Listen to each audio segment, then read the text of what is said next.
और अभी की बड़ी खबर आ रही है इलाहाबाद हाईकोर्ट से। इलाहाबाद हाईकोर्ट ने कल सुमोटो लेते हुए चीफ जस्टिस ने कल रविवार के दिन सुनवाई की थी। 53 लोगों के पोस्टर्स लखनऊ में लगाए गए थे जिनसे वसूली करने की बात राज्य सरकार कर रही थी। उस पर कहा गया है हाईकोर्ट की तरफ से कि इन सभी के पोस्टर्स को यूपी से हटाया जाए और इसके बाद इसकी रिपोर्ट 16 मार्च तक लखनऊ एडमिनिस्ट्रेशन कोर्ट के सामने पेश करे। कमाल खान है हमारे साथ इस बारे में ज्यादा बात करने के लिए। सीधे कमाल के पास चलते हैं। कमाल, क्या कुछ हुआ कोर्ट में? काफी सख्त रुख अपनाया है हाईकोर्ट ने। देखिए, ऐसा है कि ये chief justice of Allahabad high court ने इसका सुओ मोटो कॉग्निजेंस लिया था, यानी वहां पे किसी ने पिटीशन नहीं दाखिल की थी। उन्होंने अपने आप इस बात की नोटिस लेकर के उन्होंने खुद इसको एक पीआईएल ट्रीट करने के बाद इसको उन्होंने अपने यहाँ सुनवाई के लिए लगाया था। और इससे ये लगता है कि कोर्ट जो है इस मामले को लेकर के बहुत ज्यादा गंभीर थी।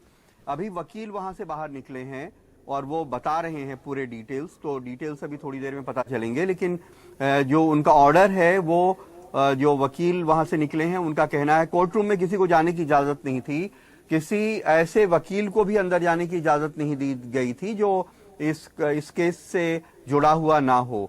तो जो वकील अभी निकले हैं वो यही बता रहे हैं कि कोर्ट ने कहा है कि यह निजता के अधिकार का उल्लंघन है, राइट टू प्राइवेसी का उल्लंघन है कि आप किसी की तस्वीर इस तरह से उसकी सड़कों पे लगा के शोहरत नहीं कर सकते हैं। और इसको हटाने के बाद 16 तारीख को डीएम और कमिश्नर जो इसके लिए जिम्मेदार हैं, डिस्ट्रिक्ट एडमिनिस्ट्रेशन और पुलिस दोनों का नाम है ये होर्डिंग लगाने के पीछे, तो उन दोनों लोगों को 16 तारीख को जवाब दाखिल करने के लिए कहा गया है। लखनऊ में बहुत बड़े पैमाने पर ये होर्डिंग्स लगी हुई हैं और इनमें बहुत सारे लोग, हालांकि कोर्ट ने सुओ मोटो कॉग्निजेंस लिया, लेकिन जिन लोगों के नाम उसमें हैं उसमें एक फॉर्मर आईपीएस ऑफिसर हैं जो डीआईजी रह चुके हैं, एसआर दारापुरी, वो 76 साल उनकी उम्र है। उनका कहना है कि वो हाउस अरेस्ट किए गए थे और घर से पुलिस ने उनको जेल भेज दिया था और उनके ऊपर पथराव करने, तोड़फोड़ और रिकवरी का ये ऑर्डर है। एक सदफ जाफर एक एक्टिविस्ट हैं, दीपक कबीर एक एक्टिविस्ट हैं। सदफ जाफर का कहना था कि उनका जो पता ठिकाना होर्डिंग में लिख दिया गया है ये उनकी जान को खतरा हो सकता है, क्योंकि सोसाइटी में बहुत कम्युनल डिवीजन है, बहुत तरह के बंटवारे हैं। और सदफ जाफर को जब हम लोगों ने बात करने के लिए उस होर्डिंग पे बुलाया था तो कई लोग आके उनको गालियां भी दे रहे थे उनकी तस्वीर होर्डिंग में देख के, और किसी तरह वो अपनी कार में बैठ के वहां से रवाना हुई। इसी तरह मौलाना कल्बे सादिक साहब के बेटे का उसमें नाम है, वो परिवार की किसी बच्ची के साथ कहीं खड़ा हुआ है, उसकी वो तस्वीर लगा दी गई है जिसमें बच्ची की भी तस्वीर साथ है। अगर किसी छोटी बच्ची ने अपराध भी किया है तो सुप्रीम कोर्ट का ऑर्डर है कि उसकी तस्वीर दिखाई नहीं जा सकती। यहां तो एक ऐसी बच्ची जिसका किसी मामले से कोई संबंध नहीं है, आप किसी को आरोपी सरकार बना रही, उसके साथ किसी बच्ची की तस्वीर लगाई जा रही है। उनका कहना था कि हम कोर्ट जाएंगे। इसी तरह दारापुरी साहब का कहना था कि ये जो हमारा निजता का अधिकार है इसका उल्लंघन है। ये आरोप सरकार ने लगाए हैं, आरोप अदालत में साबित नहीं हुआ है, मुकदमा चल रहा है, बहुत सारे लोगों ने स्टे लिया हुआ उनकी नोटिस के ऊपर, तो ये मामला सब जुडिस है। ऐसे में उनकी तस्वीरें शहर में लगा के इश्तेहार करना और कहना कि ये लोग तोड़फोड़ कर रहे थे, हम इनसे वसूली करेंगे, उनका कहना है कि ये जायज नहीं है और वो भी कोर्ट जाना चाहते थे। उसके पहले कोर्ट ने ये मामला खुद से ले लिया। कमाल, जैसा आपने करीब करीब सब कुछ बता ही दिया है, लेकिन इसमें से एक सवाल और है कि जिस तरह से सरेराह सरेआम लोगों के पोस्टर्स लगाए गए, वो भी तब जब ये सिर्फ आरोप हैं। ऐसे में एडमिनिस्ट्रेशन और सरकार से भी सवाल पूछा जाना चाहिए कि आखिर इसके पीछे की नीयत क्या थी। देखिए, उनका कहना है अब हर शख्स अपना काम करता है, उसके पीछे बहुत तरह के तर्क। कमाल, आपको रोकना चाहेंगे। दीपक कबीर है हमारे साथ जिनका पोस्टर इन पोस्टरों में से एक है।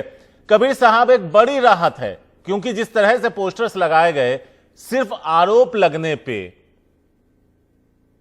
बिल्कुल बहुत बड़ी राहत है और कोर्ट ने बहुत सही कदम उठाया है। मुझे लगता है कि ये प्रशासन के लिए भी एक चिढ़ाने या सरकार के चिढ़ाने से ज्यादा ये समझने की जरूरत है कि आतुरता में कहीं वही तो गलत दिशा में नहीं चल रही है।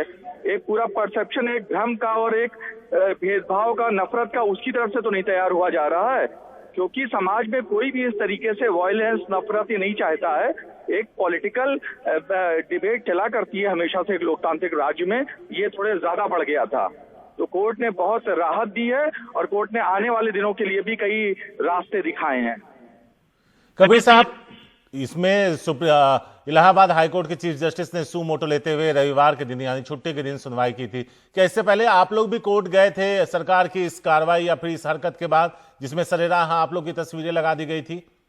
हम लोगों ने तय किया था, मेरे अपने वकील श्री IB सिंह साहब से भी बात हुई थी, उन्होंने जवाब भी लिखवाया था और ये था छुट्टियां चल रही हैं लेकिन हम अपील करेंगे और केस दर्ज करेंगे। क्योंकि देखिए, होर्डिंग लगाने का 3-4 दिन हो चुके हैं, वो हटाने का निर्देश एक नैतिक निर्देश जरूर है, लेकिन उसका जो असर होना था वो हो चुका है।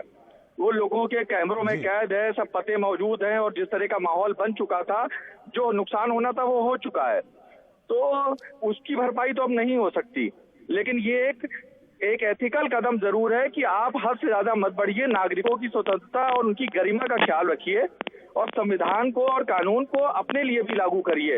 ये नहीं। दीपक कबीर साहब से संपर्क हमारा टूट गया है, लेकिन इस खबर पे हम आपको और भी अपडेट्स देते रहेंगे। जो अभी की ताज़ा अपडेट है वो ये कि इलाहाबाद हाईकोर्ट ने कहा है कि इन पोस्टर्स को हटाया जाए जहां जहां भी लगाया गया है। वक्त एक छोटे से ब्रेक का है।